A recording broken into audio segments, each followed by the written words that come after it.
I think it's funny. Have it as our intro. Welcome to the Crypto Witch Podcast. Join us.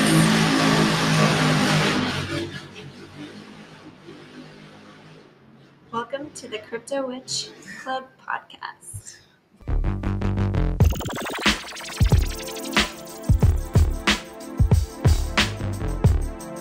Welcome to the Crypto Witch Club Podcast, a space for all to learn about blockchain tech. Join us as we demystify NFTs, report on crypto culture, and navigate Web3.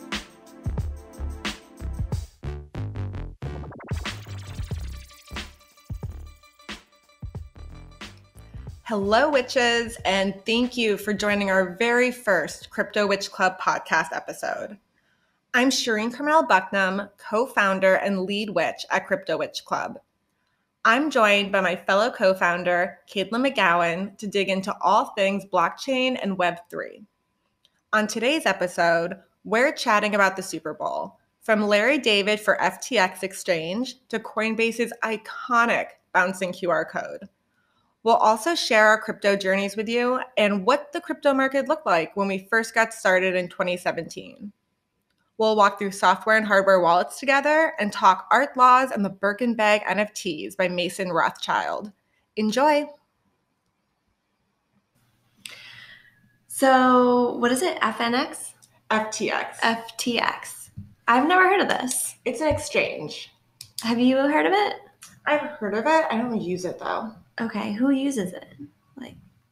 I don't know anybody personally. Okay. I think a lot of our friends, though, are very dedicated to Coinbase and Gemini because they're just starting out. And then our friends who are more into crypto definitely swing towards Binance or Kraken.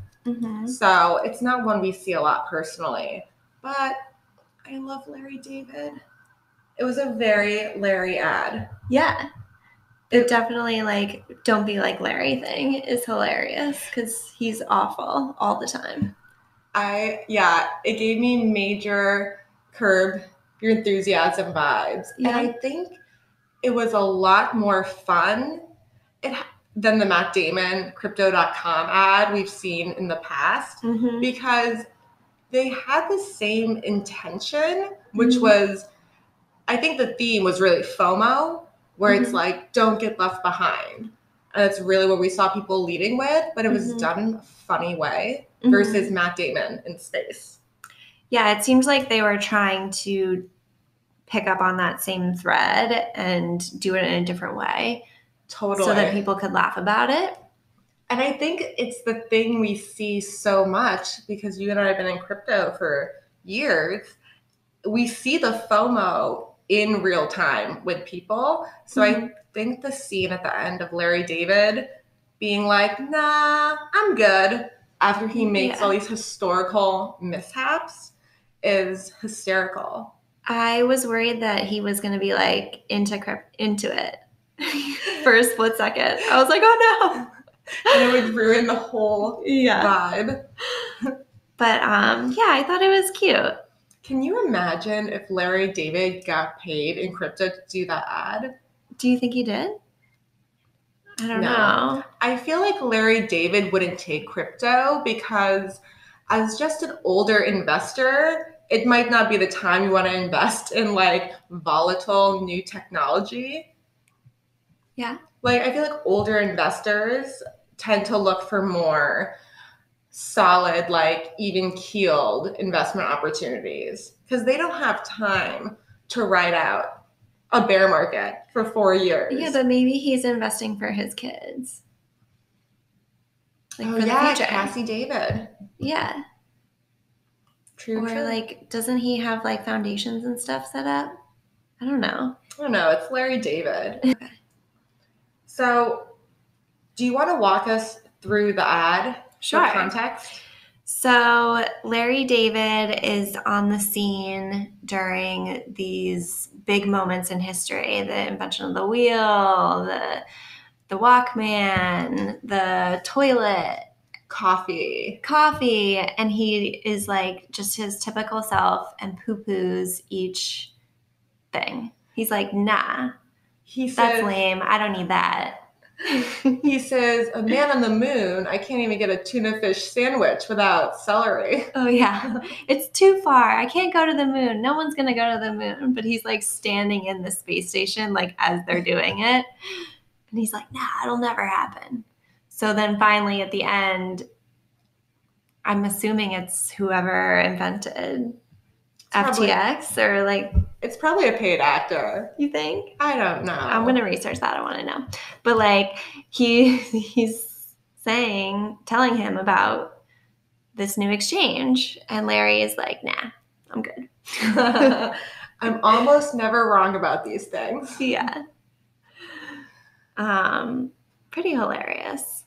God bless Larry David. Mm-hmm. I think the best word you use is poo-pooed everything. Nah. Yeah. No.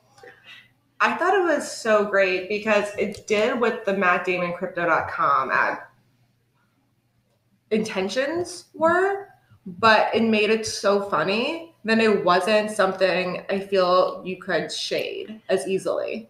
I wonder if Matt Damon had to walk so that Larry David could run in this case. Definitely.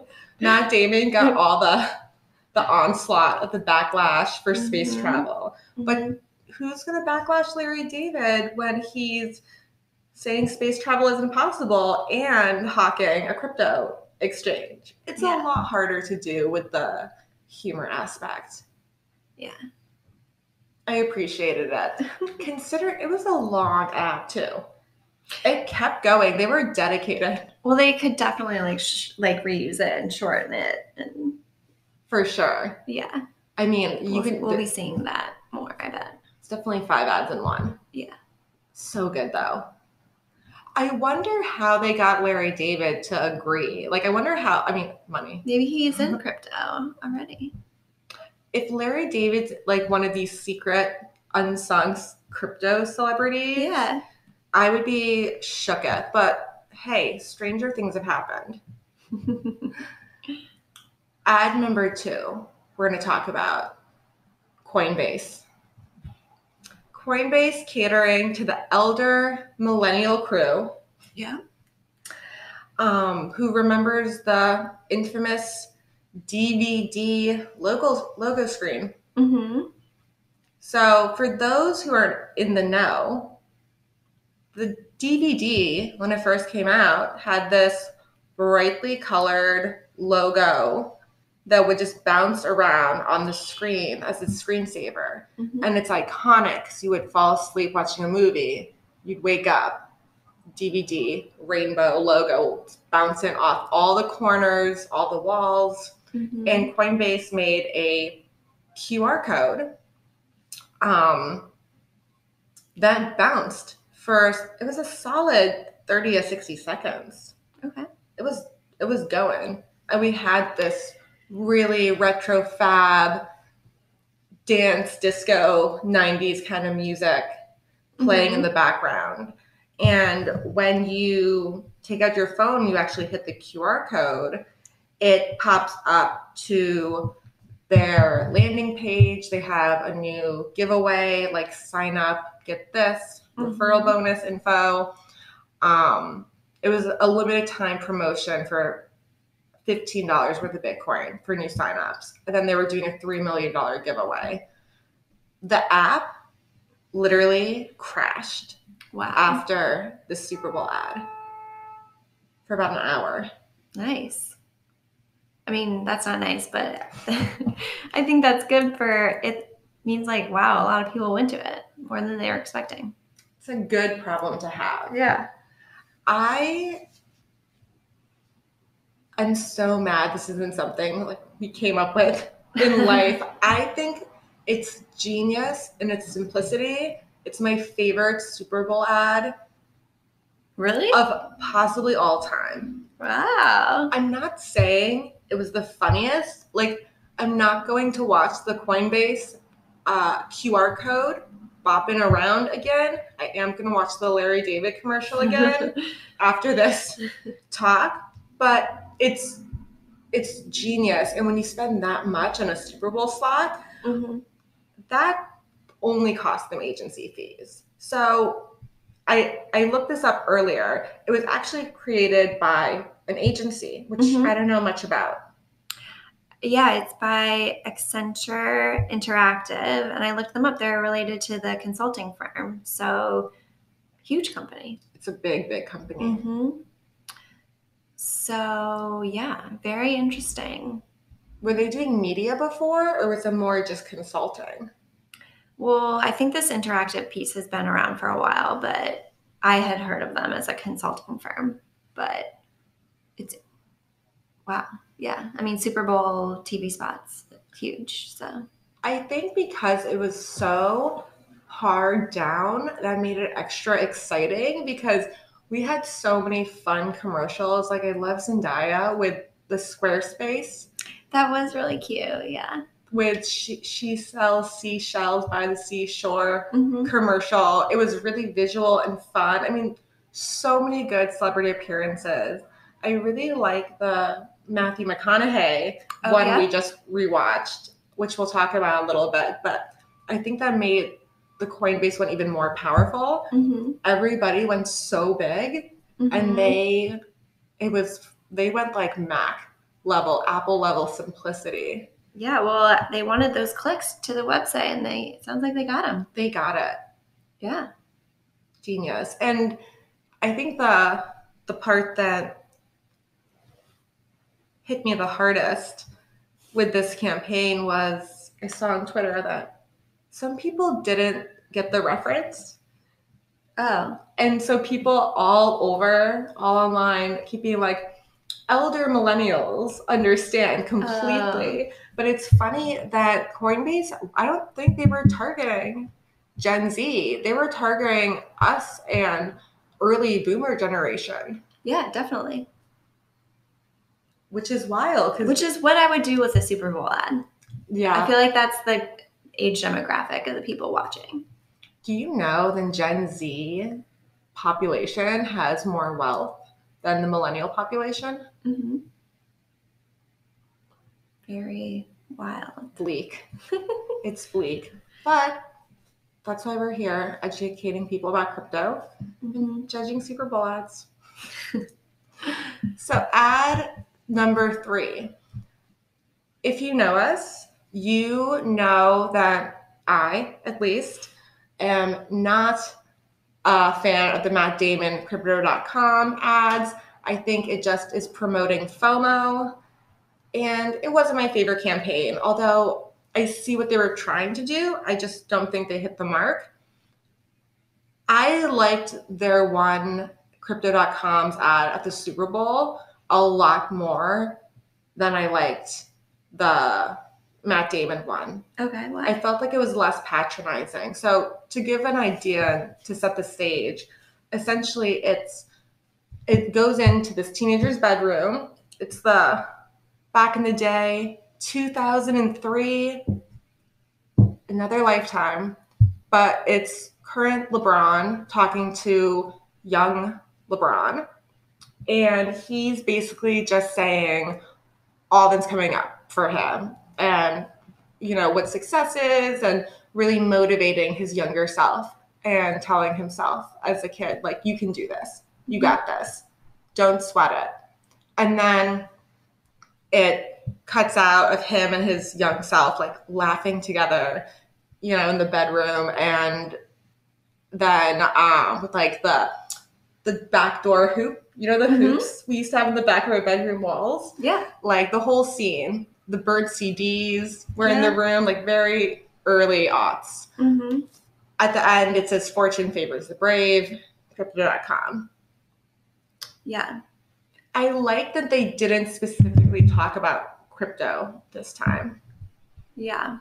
I think it was sort of like pointing at that, like, wouldn't he tell his younger self to invest in crypto? Right? Yeah, like, probably they would discuss it. I think it still has that FOMO. Fortune favors the brave is a FOMO phrase, so I still think it had FOMO. Absolutely. But I thought it was more nostalgic and heartstrings than the other one with Matt Damon. Absolutely. The heartstrings. Because it made me think of my younger self. Yeah. I wish I could go back now with all the knowledge I have now and tell my younger self to invest in crypto in 2011, the first time you hear about it. Because, I don't know, maybe if I did, though, I wouldn't be here with you having this podcast. I'd be on a yacht. Solar-powered yacht. Goals. Which one was your favorite, do you think? Between those three ads, we have FTX, we have Coinbase, and we have Crypto.com.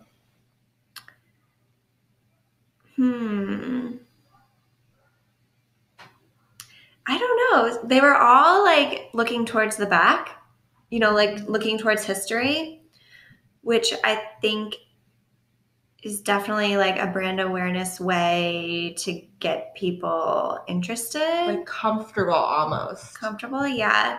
But I haven't really seen one that excites the futurist in me yet.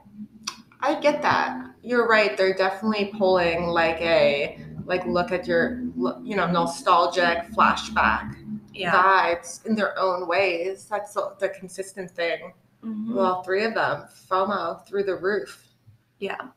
But you want to see what the future of crypto is, not of like related to reminiscing or basing it on the past.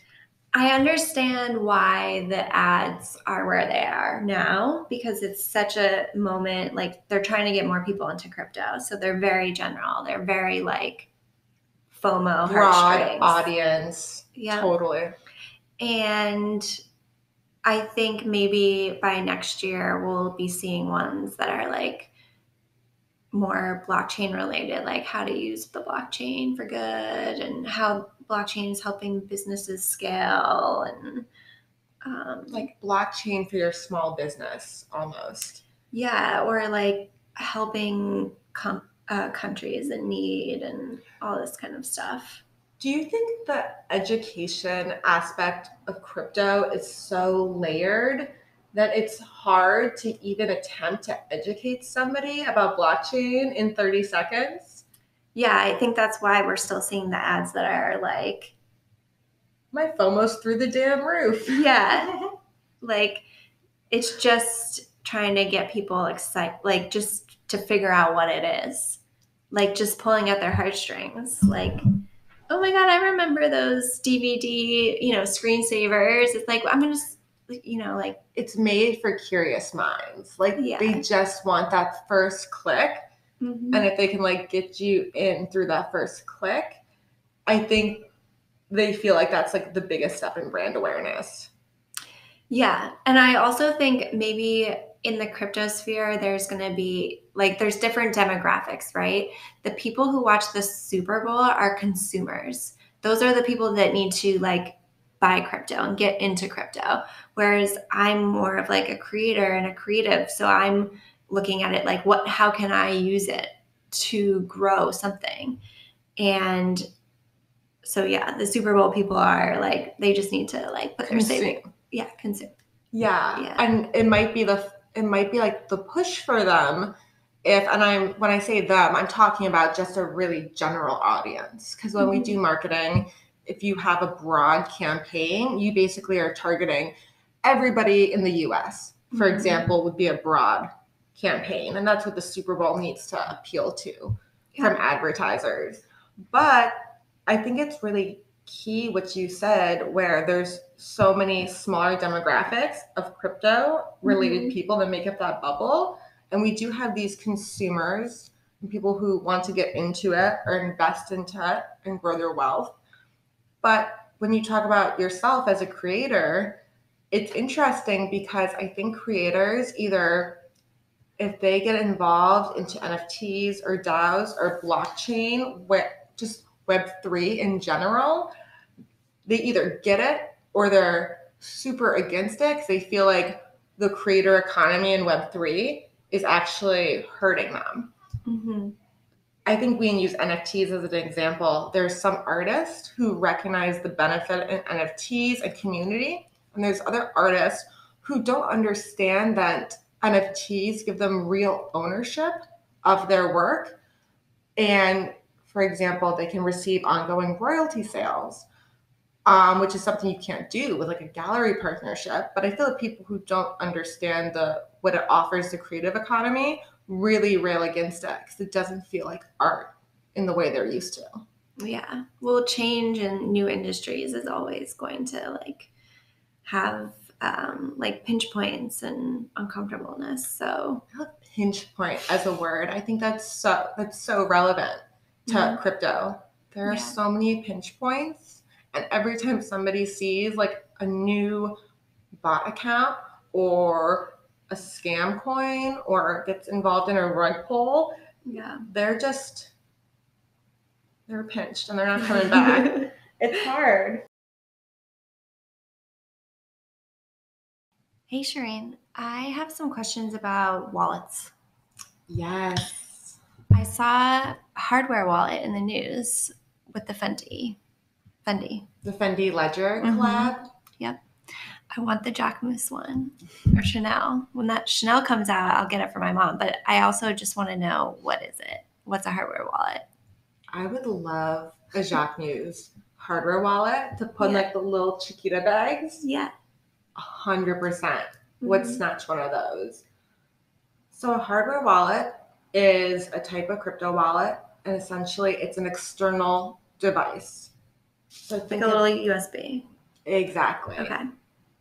A hardware wallet doesn't store your crypto, which is a common misconception. Your crypto lives on the blockchain, which we know. The hardware wallet stores your private key. And that private key is what you need to access your crypto. Cool. It's the gatekeeper, if you will. Can you store other passwords on there too? Yeah. Because I know there's a separate one for VeChain if you're on a different exchange.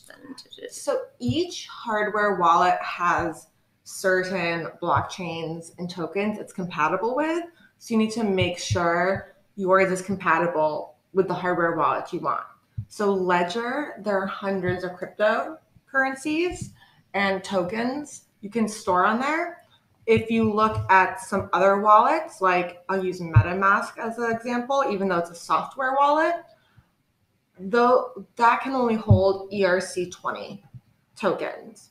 Okay. So if something has to run on the Ethereum blockchain to live in a MetaMask wallet. So depending on what your needs are, there's multiple wallets you can have, or you can consolidate all of your crypto into one. For some of my crypto, like VeChain, I have their native wallet. So I have like my VeChain VThor wallet, and that's where I keep both that. And that's a software wallet? That's a software wallet. Which is like on your phone on an app? It's connected to the internet. Okay, and that's called a hot wallet because it's connected to the internet. Exactly. And cold wallets are hardware wallets, right? Right. Okay. So a cold wallet essentially is not connected to the internet, and a hot wallet is. Got it. A cold wallet is really the safest place to store your cryptocurrency because it's not connected to the internet. You're just less at risk for hacks, scams. It's a safer opportunity. If something's not connected to the internet, it's just one more layer between your crypto and somebody getting to it. But you could lose it, the key. So if you could, and I know everybody has heard horror stories of people who have accidentally like thrown out their hardware wallet, people who have dropped it in a river, their ex threw it out. I've heard it all, but the most important thing you can do is remember your crypto is not in that hardware wallet. The private key is. If you are a responsible witch, you write down your recovery phrase or print out your recovery phrase, your QR code, so you can access it again. So long as you have that recovery phrase, you can run it over with a Tesla and throw it in the Caspian Sea and shoot into space. You just need to be able to pick up another hardware wallet and restore your key through the recovery phase. Okay. Cool. Don't you feel like there's a lot of hoopla about hardware wallets because like the fear factor of losing it? Yeah. I guess that's the only fear factor.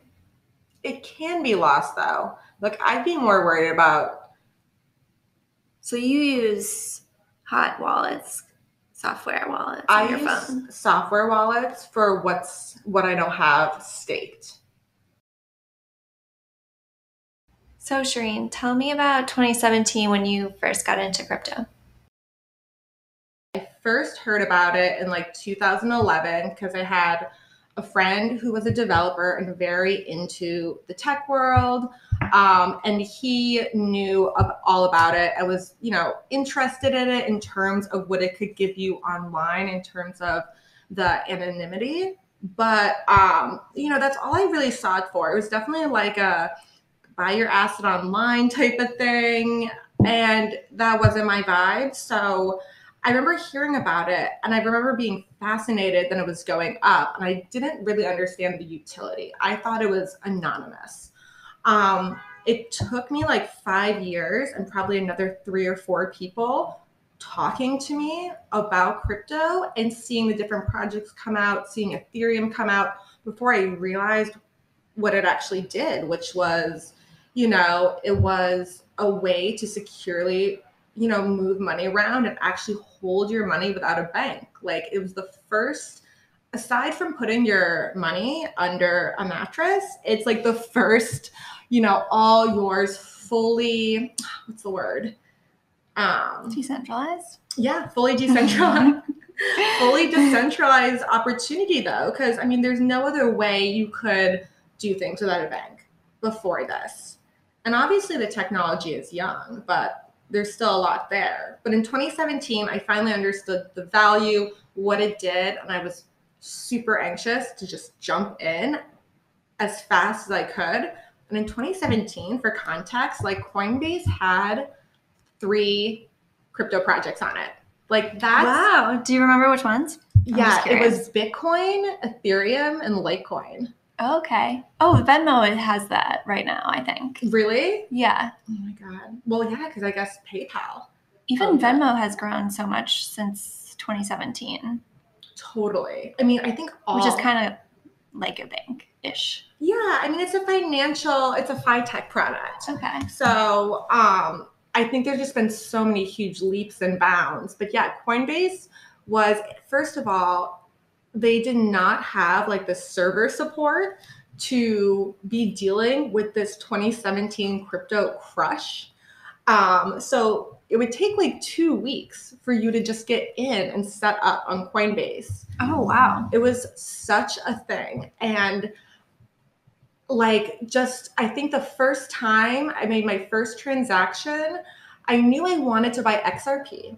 XRP was brand new on the scene in terms of like its visibility really coming up. And it was around 2 cents. And I just thought, I think what attracted me at the time, not being like a hyper educated investor, was I saw the low. I didn't really understand market capitalization fully. So I saw the low dollars amount and I was like, this could be huge. So it was a little misled. But I also like the utility. I like the fact that it could be used by banks. I thought it was such a great segue for, traditional banks and centralized banking into crypto. And this is even before like DeFi platforms launched. So there was no staking, like just to give everybody an idea, there was no staking. There weren't any liquidity pools. There were no NFTs. Like that didn't exist yet when I got into crypto. And that was only 5 years ago. So it really gives you idea of how quickly the landscape has grown. But anyway, I was on a mission to buy XRP at 2 cents. I was waiting. I had to buy Ethereum on Coinbase. So technically Ethereum was my first purchase.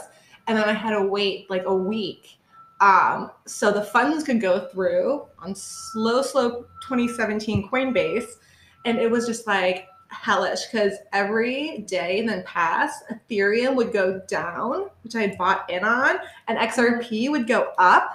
So I think I put $3,000 in. My $3,000 turned to like $2,300, $2,400 before I could even get it into XRP. So I was just melting. It was just, things moved at a different pace. But okay, so you had to buy ETH and then trade it for XRP at that time. Exactly. You couldn't just get XRP. Exactly. And I had to find a place that I had access to in New York that sold XRP. And it was, fairly new in the scene. So I eventually found Binance, and this is like before Binance US. This was just the regular Binance, which I had access to at the time, transfer all my money there, and then get the XRP. So by the time I got XRP, it was great. It like tripled, obviously went back down, but it took, the whole process, I would say, took 10 days of me sweating. It was just such a different experience than it is now. And I had to, unlike, some people can download an app and just go right on an exchange exactly to their coin, and that's their first experience. I had to download an app, learn how to use the exchange, buy it. Then I had to figure out how to transfer it from one exchange to the other exchange. And then I needed to learn how to buy it on Binance that had a much more complicated setup at the time. Okay. So that was my what's it called? Trial by combat, trial by fire to get into crypto. Yeah. When I did it, I was just like scrappy. Yeah. I was at a hair appointment one day, and literally for like 6 hours, it's when I was like going really blonde. So I had these long hair appointments for 6 hours. I was talking to my stylist and just on the exchange being like, I need to get into crypto. Like I have to learn everything. And it's all I did. Cool. So how's your XRP doing now? Oh, it's gone. It's not part of my portfolio anymore. Oh my God, you traded it? So I traded my XRP in 2019, I think. Basically when the SEC was doing an investigation. And the reason I traded it is I think I moved it into Ethereum. So I didn't pull it out. But I was in profit, and I was like, I don't know how much the SEC investigation is going to impact the market. Mm-hmm. And I was just being thrifty, and I moved it. Also, Coinbase delisted it for purchase, which kind of spooked me. Normally, I don't move things around based on, market volatility or movements, but I was like, I don't know how long this is going to take to fix itself, So I traded it for something, which I think at this time was Ethereum. Okay. I got XRP on Coinbase in 2019. Was it easy? Yeah. But now it's just there, and it's not tradable, it says. Yeah. So basically, it is, you could move it to another wallet or another exchange that does support it. Oh, okay. But can I just leave it in there for now? Yeah, you can leave it in there because essentially Coinbase right now is allowing for, it allows for, storage. I'll hold it. You can keep it there. You just can't trade it. And I think it's going to come back. I mean. Oh yeah, it says trading not yet It's so available. Interesting to think about my first experience versus your first experience, because your XRP buying experience, and you're in profit now as well. Yeah. I sold, but I sold at profit, and you held and you're at profit. Because it's all about the cycle. Totally. What was your first experience? Because I know I was there for it, and I think back on it fondly, but I'd love to hear it again. So 2019, right before our year, 2020, that was going to be so great. 2020 was going to be mine and Kaitlin's year. We made a big deal out of this is our year. We had so many contracts. Yep. We had a lot of good projects coming up, and you had been talking about crypto, and I've obviously heard about it. I have a brother who's on the internet, And you told me, you basically like strong-armed me into it in a way that I was like, oh, fine, I'll do it. So I downloaded Coinbase. It's really hard to strong-arm Kaitlin into anything. She is so stubborn. It was a whole thing. I think it took you probably like a couple months. Definitely. And I kept being like, I don't know. It doesn't sound really legit. It just doesn't sound, I just didn't feel confident in it.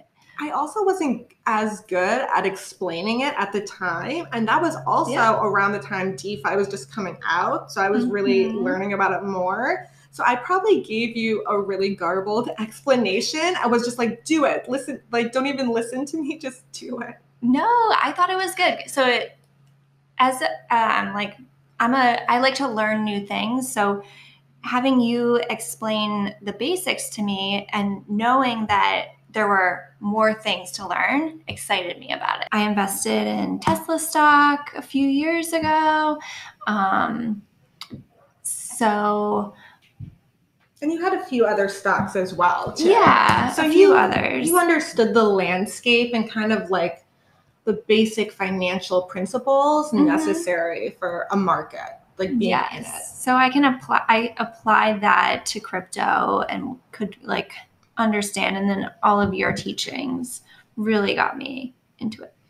Yeah, I think you definitely had that's such a major one up over somebody who's never invested before and goes to crypto for the first time, because you already knew you could handle stock market volatility. So crypto volatility, it was more intense, but you already knew what you were doing. So the extra swings didn't spook you versus somebody who maybe never invested in the stock market could invest in crypto and they're just learning the fundamentals as they're seeing these swings happen, and they're maybe buying low or buying high and selling low or chasing green candles. Right. I feel like it's interesting because aside from like $10 of Square stock I had, which I got from like signing up on SoFi for like an account, I didn't have a single stock invested until I invested in crypto. So for me, crypto came first, and I kind of learned all the lessons in like a much more exaggerated, wild way. And then I was like, the volatility almost excited me more. So I was like, I'm such a fool. Why didn't I invest in the stock market when I was younger? Like, before crypto was around. But my interest in cryptos like led me into more of an interest with all traditional investments, from like Roth IRAs to 401ks and what index funds to get. So I think it's interesting because you came into it and were able to like really hold it down because you had a financial background and mindset already. And I did not, but crypto kind of led me to being more interested in that. Yeah. And you're not late to the stock market. Yeah. So no one's ever late. I've never even heard somebody ever saying being late to the stock market, which is so funny because everybody says everybody's late to crypto. But you know what? In 2017, they told me I was late to crypto as well. And then in like 2020, they were like, oh, good thing for you got in 2017. And I'm like, no, which brings me to market cycles actually, because I got in 2017 when the 2017 bull run was really amping up.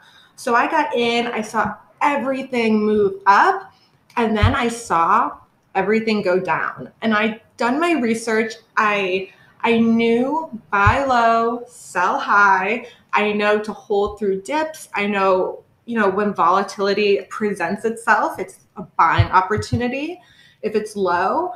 But I essentially got in, and for the first 2 years, at least year and a half, I just lost money.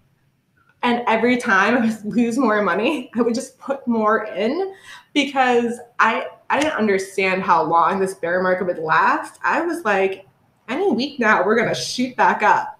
Until like 2019, I kind of was like feeling a little bummed out because I had gone down like 80% at that point, and I was feeling just a little defeated. But I was like, there was no way I'm pulling out my money now that I just lost all of it. And literally, it went right up. As soon as I was like, nothing could make me touch this money and pull it out of this market, it like went back to my original investment, and then that doubled, and then that doubled, and then that doubled.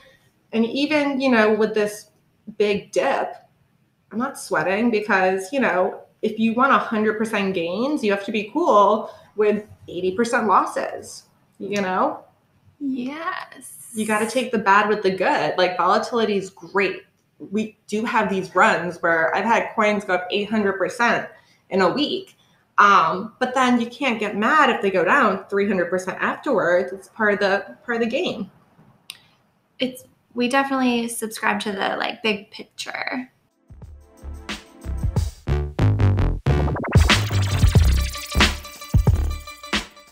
Okay, the thing with Birkins is, I'll say this, only the Birkin, the Chanel are with this. Birkins actually are a very good investment because they appreciate in value. Oh, what happened with the Birkin NFTs? Did you see those? No. Tell me about it.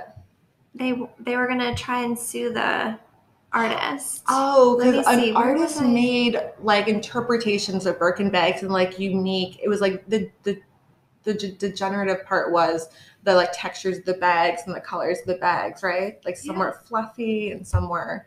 Mm-hmm. And then they said they're going to sue because they're essentially profiting off Hermes's name and likeness. Yeah.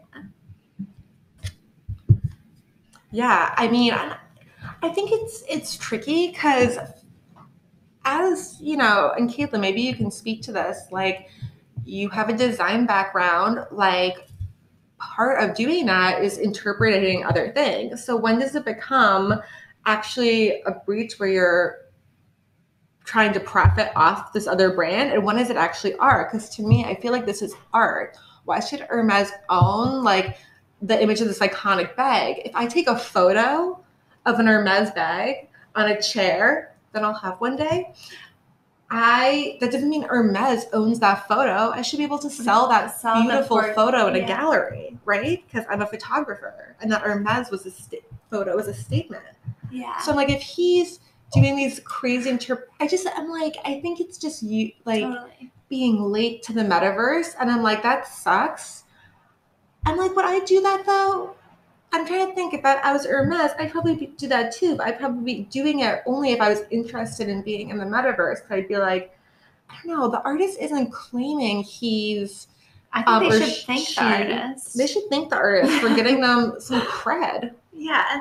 I mean, so here's what I think about this copying art and brands and stuff. It's like, you know, Andy Warhol did the Campbell soup cans. Exactly. Does Campbell's own that images? Watch as we're speaking, like Campbell's is assembling a lawsuit for the Andy Warhol NFT images. Oh, I think like a lot of art is like that. And also it's hard to create an original thought these days. I feel like we all have this subconscious mood board in our head, like creative unconscious. Yeah. And I think you have to change something 20% is like the ruling. Mm-hmm. That's like the law, right? I want to learn more about art law because I think it's really interesting and it's going to be exciting when AI art. Have you seen the AI that makes art? And they're talking about like ownership of that art too. Like who actually owns it? Yeah. That's wild. Is it the AI? I don't know. They're like writing these laws right now.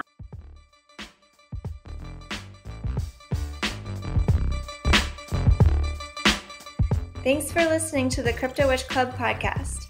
Subscribe and follow us online at Crypto Witch Club.